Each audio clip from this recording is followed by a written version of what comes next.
नमस्कार, B positive news पर आप सभी का स्वागत है। कुरुक्षेत्र के ब्रह्म सरोवर के तट पर चल रहे गीता जयंती महोत्सव में हम मौजूद हैं और हम पहुंचे हैं हरियाणा पवेलियन में। जी हाँ, ये जो आप देख रहे हैं यहाँ पर लोगों की भारी जो भीड़ है, ये है हरियाणा पवेलियन में। सबसे ज्यादा भीड़ इस मेले में हरियाणा पवेलियन में ही है, क्योंकि कहा जा सकता है कि यहाँ पर जो है हरियाणा की संस्कृति जो है साफ तौर पर देखी जा सकती है। यहाँ पर आप देख रहे होंगे कि हुक्का रखा है। जो पुराने समय में जो बड़े बुजुर्ग हुआ करते थे, गांवों में इकट्ठे बैठकर इस हुक्के पर चर्चा किया करते थे, बातचीत किया करते थे।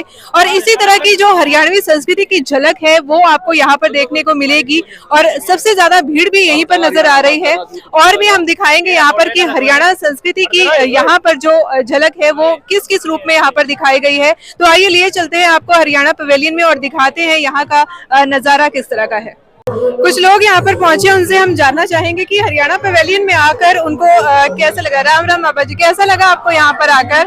हाँ जी, बहुत अच्छा लगा।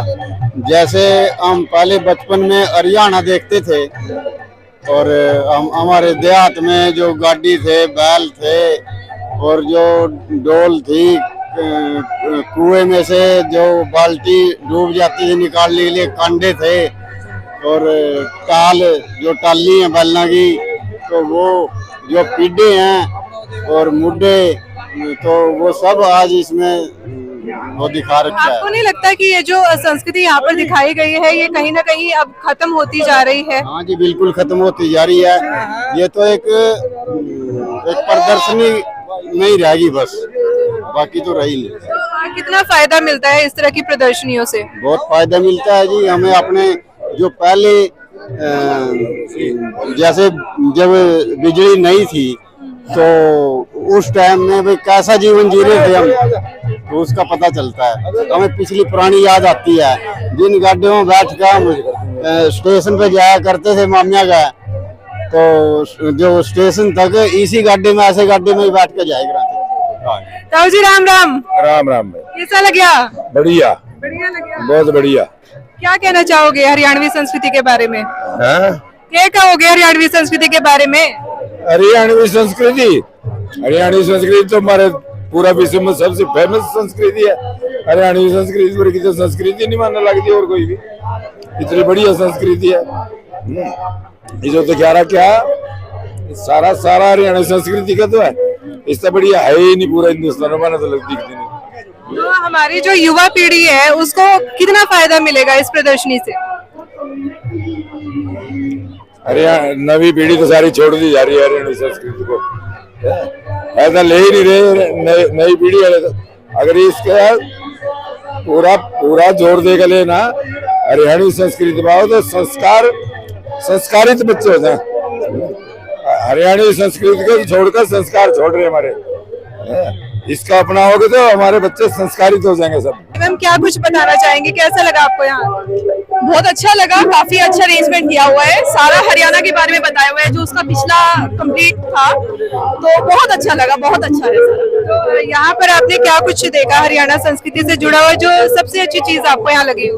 जैसे पुराने सिक्के जिनका बच्चों को अभी कुछ पता भी नहीं है, तो उसके बारे में सब कुछ बताया हुआ है। बहुत अच्छे से इन्होंने क्रिएट किया हुआ है, बहुत अच्छा लगा। तो क्या कुछ बताना चाहेंगे, कैसा लगा आपको यहाँ पर आके? तो आके मन लगता है, सोचता बंदा यही रह जाए, घर ही ना जाए। और ये जब से मनोहर लाल की सरकार आई है, हर साल कितनी तरक्की हो रही है, कितना एक्सपेंशन हो रहा है इसका, उसका शब्दों में वर्णन करना, ये तो सच में ही स्वर्ग लोक बना दिया। तो हरियाणा पवेलियन की बात करूं तो यहाँ पर जो है हरियाणवी संस्कृति दिखाई गई है, पुराने से पुरानी संस्कृति जो चीजें हैं प्राचीन। तो क्या कहना चाहेंगे कि हमारी जो युवा पीढ़ी है आजकल अपनी संस्कृति से दूर होती जा रही है, तो कितना फायदा मिलेगा? इसका बहुत ही फायदा मिलेगा। अब हमारे टाइम से हमने तो बैलगाड़ी चलाई भी है, बस अभी आज के बच्चे को बैलगाड़ी दिखाए तो उनके लिए खिलौना भी देखा उन्हें। ये तो बहुत ही एक नेशनल चीज है, हर जगह दिखाई जानी चाहिए। हमारे कुरुक्षेत्र विश्वविद्यालय में भी इतनी अच्छा बना रखा है उन्होंने लाइव। तो जहाँ भी मेला भरे, मैं कहता हूँ हमारे पवेलियन का ऑल इंडिया के हर कॉर्नर पे जाना चाहिए। जब भी कहीं मेला लगता है बड़ा, उसमें पवेलियन ये इतना इफेक्टिव है, इतनी चीजें हैं। अगर इसकी गंभीरता से जानकारी ले तो लोग पंद्रह से भी ऐसे भी काम होता था। तो अंकल जी, आप क्या कुछ कहना चाहेंगे, कैसा लगा आपको ये हरियाणा पवेलियन जो है? बहुत बढ़िया लगा। मैं क्षेत्र में रहने वाला हूँ, शमशेर सिंह मलिक एडवोकेट।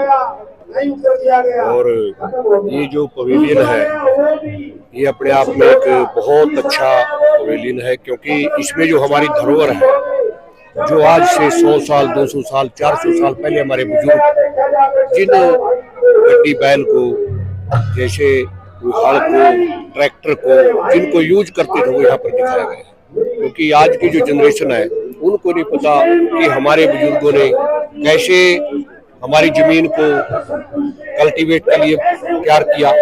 उन्होंने दिन रात जंगल को तोड़ के बिना, आज तो मशीनरी का युग है, आज तो हमें हर साधन उपलब्ध है, लेकिन जब साधन ही उपलब्ध नहीं होते थे खाने के लिए, हम गांव में जब छोटी दुकान पे जाते थे, दानों के बदले हमें सामान मिलता था। जैसे कोई चाय लेनी है, कोई बिस्कुट लेना है, तो पहले हम गेहूं देते थे, उसके बदले में दुकानदार को देते थे। आज ये जो युग आया है, ये हमारी जो नई जनरेशन है, जिनका जन्म आज से 10 साल 15 साल 20 साल पहले, उनको नहीं पता कि हमारे जो पूर्व है, बुजुर्ग है, उन्होंने कैसे हमें यहाँ तक स्टैंड कराया है। जैसे कि नाम से ही प्रतीत होता है हरियाणा, तो हरि यानी वासुदेव श्री कृष्ण का यहाँ पर आना हुआ। आज से लगभग 5154 वर्ष पहले मोहग्रस्त अर्जुन को जो गीता का उपदेश दिया था, वो हरियाणा की पवित्र धरती पर जोतसर में दिया था। और हरियाणा की जो ये लगा रखी है हरियाणवी कल्चर प्रोग्राम, ये भी अच्छा संदेश दे रहा है। जैसे अभी रागनी के माध्यम से बताया, अभी सदा रहा है सदा रहेगी, झगड़े की जड़ 3, जर जोरू और जमीन। और इसी के माध्यम से दूसरी बात और जो बताई इन्होंने भी, 4 ही सुख है। पहला सुख निरोगी काया, दूसरा सुख पासो माया, तीसरा सुख पतिव्रता नारी, और चौथा सुख पुत्र हो आज्ञाकारी।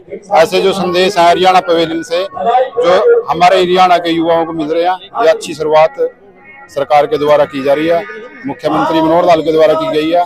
इसके लिए बहुत अच्छा। और इसके साथ साथ जिसका हम जन्म मना रहे हैं, यानी कि गीता जयंती का मतलब जन्म है, ये विश्व की पहली एक पुस्तक है जिसका जन्म मनाते हैं। व्यक्तियों का जन्म तो मनाया जाता है, पशुओं का मनाया जाता है, पक्षियों का मनाया जाता है, पुस्तक पहली एक है जिसका जन्म मनाया जाता है, जो उस वासुदेव का ही जन्म मनाया जा रहा है। और इसके अंदर जो गीता के अंदर संदेश दिया भगवान वासुदेव श्री कृष्ण ने, अन्यास चिंतयन्तो माम ये जना परिपास्ते तेषां नित्याभियुक्ता नाम योगक्षेमम् अहम्।